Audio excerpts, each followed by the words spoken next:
Cześć, witajcie.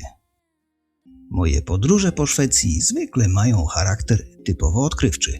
Ciekawość tego kraju w dalszym ciągu jest dla mnie ogromna i co najważniejsze, nie słabnie. Być może dlatego, że moje zamiłowanie do historii spełnia się z każdym nowo odkrytym faktem.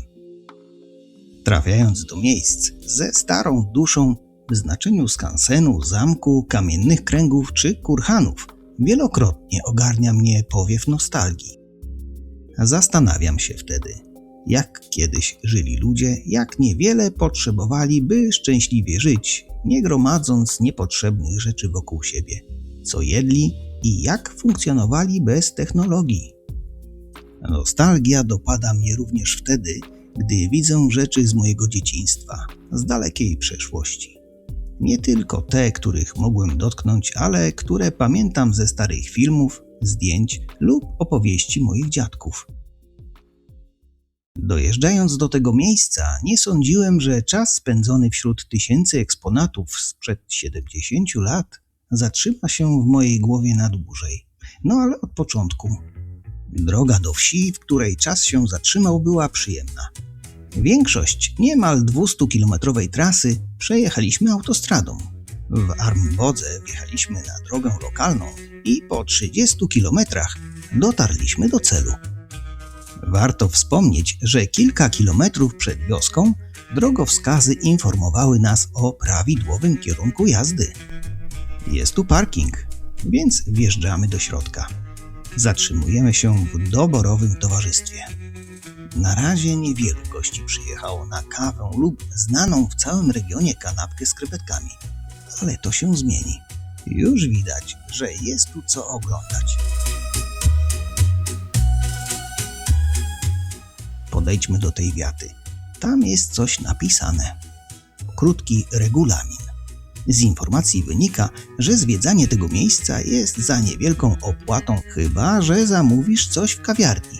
Wtedy możesz oglądać wszystko do woli. To tak, jakby w cenie biletu była kawa. Dobrze się złożyło, bo byliśmy spragnieni. Weszliśmy do środka i przenieśliśmy się w czasie. Mnogość detali retro w samej kawiarni dawała już poczucie nostalgii, ale wchodząc w głąb, okazało się, że jest tu retro kino ze starymi plakatami i wieloma gadżetami. Zobaczcie sami.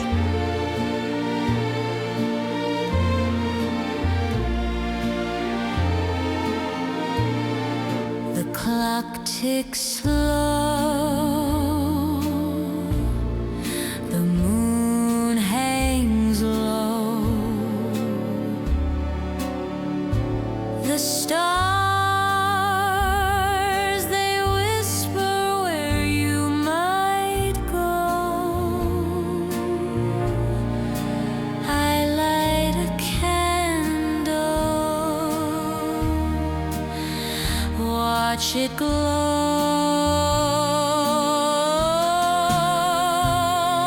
I'm waiting at the window, waiting for you.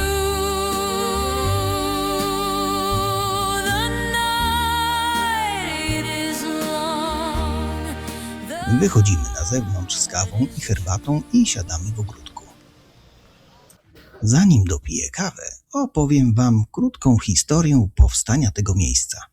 Nostalgiebyn to dokładnie to, co sugeruje nazwa. To wioska pełna nostalgii. Prowadzi ją 4-osobowa rodzina, która 2 dekady temu, po odwiedzeniu wystawy klasycznych samochodów w shopping, wpadła w tęsknotę za tym, co było i pokochała stare samochody. Jeden model przypadł im specjalnie do gustu. Wkrótce kupili podobny stary samochód. Opla Olympia Record Caravan z 1958 roku, w którym z nieopisaną przyjemnością jeździli sobie po okolicy.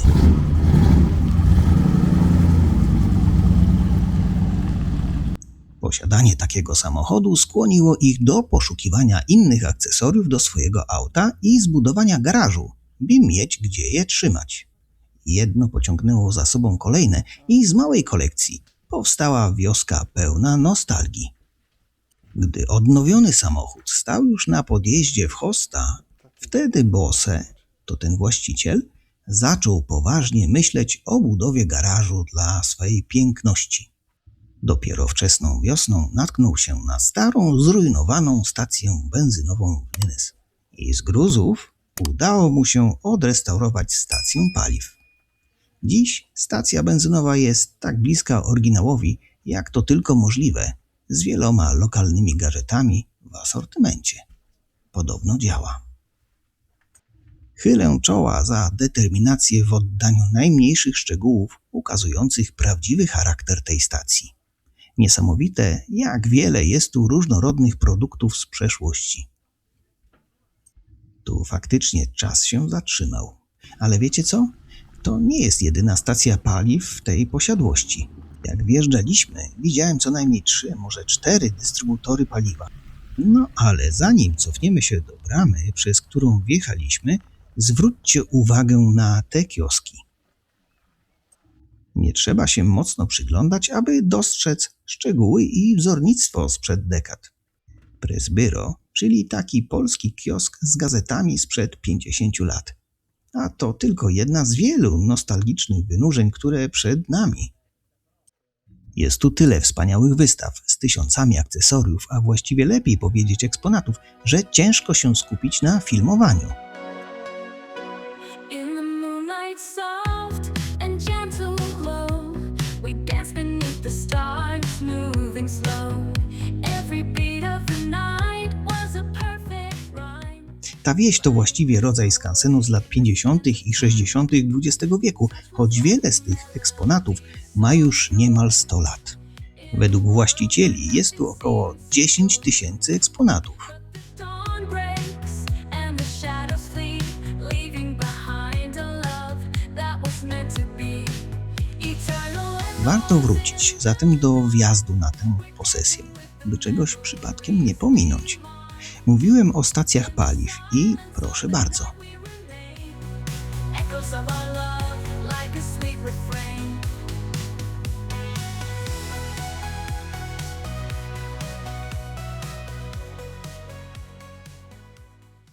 Dajcie znać w komentarzu, ile z nich udało Wam się zobaczyć.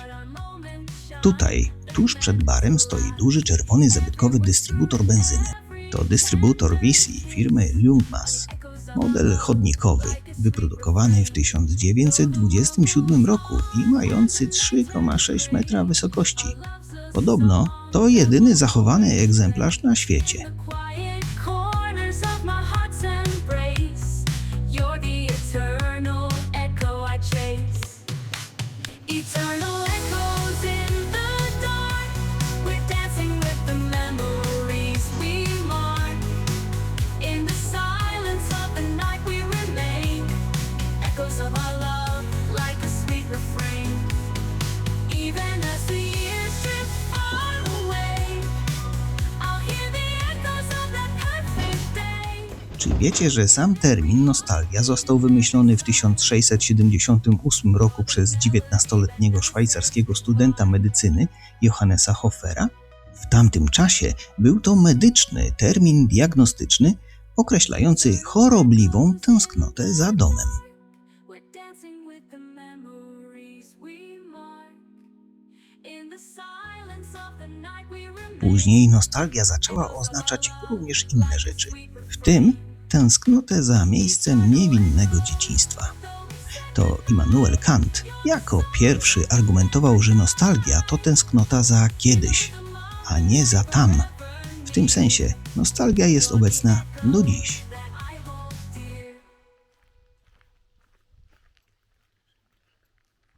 Styl retro w budynkach, do których wchodzimy, idealnie przenosi nas w tamte czasy. Nawet zapach starych mebli i oryginalnych przedmiotów vintage, w tym ubrań, nosi zapachy tamtych czasów. Tak więc nie tylko jednym zmysłem poczujecie klimat panujący w Hosta. Myślę, że niektóre zapachy i smaki potrafią w nas włączyć nostalgię, jak świeżo wypieczony chleb, zapach siana, smak dawno niespożywanych dań z dzieciństwa, morska bryza, letni ogórek małosolny, czy nawet świeżo skoszona trawa. Te, które tu są, korelują z czasem, w którym powstały. Wejdźmy do Konsuma. To stary dom handlowy. Tu zaczyna się zakupowa przygoda.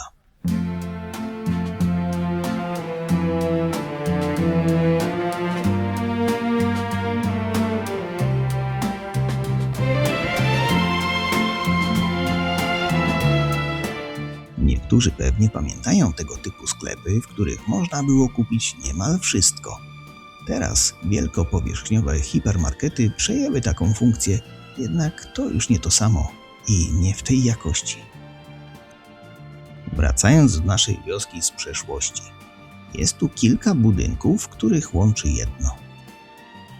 Epoka bezpowrotnych wzorców i kolorów, fantastycznych mebli, retro wzornictwa starych technologii i brak produktów z kin. Nie, wszystko jest tu oryginalne i stare.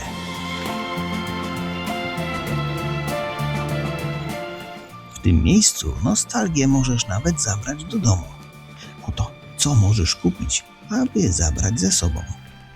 Dekoracje i gadżety retro, od wystroju wnętrz i akcesoriów kuchennych z epoki po klasyczne metalowe znaki i plakaty. Znaleziska z drugiej ręki i na pchlich targach. To dobra okazja, aby znaleźć oryginalne przedmioty, vintage ubrania i nazwijmy to dziwne przedmioty kolekcjonerskie. To, że można tu znaleźć stylowe wnętrza restauracyjne, mieszkalne domów z połowy XX wieku, salony w stylu epoki z meblami z drewna tekowego, dywanami ryja i pierwszymi telewizorami z płaskim ekranem, to oczywiście nie wszystko, co oferuje Hosta. Jest tu również minigolf z kilkoma stacjami, z mostkiem z wodą i większymi eksponatami, jak wrośnięty w krzaki stary traktor, wagonik kolejki linowej czy bocznica kolejowa. Można tu spacerować we własnym tempie, rozkoszować się smakiem i wspominać przeszłość. Pomimo unikatowych rekwizytów stacji benzynowej, to kawiarnia Bobson od początku stanowi trzon całej firmy. Nostalgiczna wioska jest obiektem sezonowym, którego godziny otwarcia i terminy różnią się w zależności od miejsca. Najintensywniej wiosną i latem, zwłaszcza w okresie wakacyjnym. W tym okresie do Hosty przyjeżdża nawet do 100 000 gości, co świadczy o wielkiej popularności tego nostalgicznego muzeum. W pozostałe miesiące, czyli wiosną i jesienią, obiekt bywa otwarty w wybrane weekendy. Tak więc, jeśli chcecie poczuć w swoich żyłach przypływ nostalgii, zaplanujcie sobie któryś z letnich weekendów i udajcie się w to miejsce. Nasza wycieczka dobiega końca. Wkrótce powstanie kolejny film z tego dnia, tak więc jeśli jeszcze nie subskrybujecie tego kanału, a film się podobał, dołączcie do skromnego grona moich widzów. Gorąco zapraszam również do pozostawienia komentarza pod filmem i zostawienia łapki w górę. Oczywiście, jeśli macie taką ochotę. Jeśli chcecie dowiedzieć się więcej o Szwecji, poznać ciekawe miejsca, unikalne, a nawet bajeczne, wystarczy wybrać interesujący Cię film i zasiąść wygodnie w moim towarzystwie.